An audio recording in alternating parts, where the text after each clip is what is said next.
రెహరన్ కిషోర్ గారు ఒక 2 minutes మాటలను మనం చేసుకుంటున్నాం.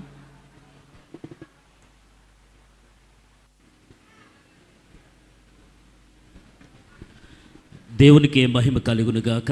దేవునికి స్తోత్రం. హల్లెలూయా.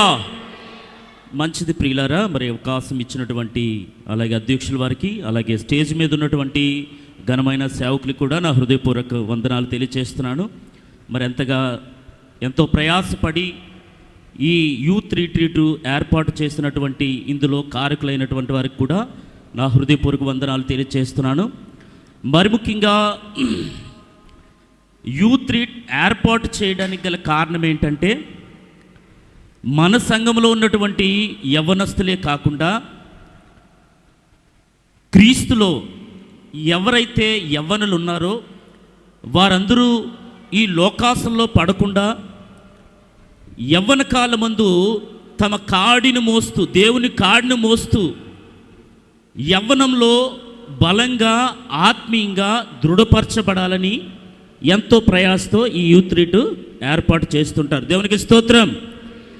ఇంత ప్రయాసతో కలిగిన యూత్ రీట్ని మనం ఏదో సరదా కోసమో లేదా ఏదో నవ్వడం కోసమో లేకపోతే ఎంజాయ్ చేయడం కోసం మాత్రం దీన్ని దుర్వినియోగం చేసుకోకూడదు. దేవునికి స్తోత్రం. ఈ రోజుల్లో ఏదైనా ఒక మీటింగ్ పెట్టాలంటే చాలా ధనంతో కూడుకున్నది, చాలా ప్రయాస వెచ్చించాలి. వస్తున్నటువంటి విశ్వాసులు కానీ బంధుమిత్రులు కానీ వస్తుంటాం, కూర్చుంటాం, దేవుని వాక్యాన్ని వింటుంటాం, ఏదో వారు ఇచ్చినటువంటి ప్రేమ విందు తీసుకుంటాం, వెళ్తుంటాం, కానీ దాని వెనకాల చాలా ప్రయాసం ఉంటుంది. దేవునికి స్తోత్రం. కనుక మనందరం కూడా ఈ సద్వినియోగం చేసుకోవాలని కోరుకుంటూ, యవ్వనస్తులకు మరి ముఖ్యంగా దేవుని వాక్యాన్ని ఒకటి చూపించాలని ఆశపడుతున్నాను.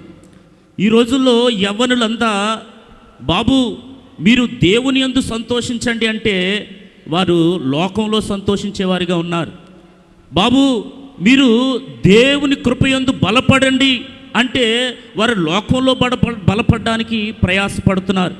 అయితే ప్రసంగి గ్రంథంలో 11వ అధ్యాయము 9వ వచనం మీకు చదివి వినిపించి నా గ్రీటింగ్స్ ముగించాలని ఆశపడుతున్నాను. ప్రసంగి గ్రంథము 11వ అధ్యాయము 9వ వచనము, యవ్వనుడా నీ యవ్వనమందు సంతోషపడుము, నీ యవ్వన కాలమందు నీ హృదయము సంతుష్టిగా ఉండనిమ్ము, నీ కోరిక చొప్పునను నీ దృష్టి యొక్క ఇష్టము చొప్పునను ప్రవర్తింపుము.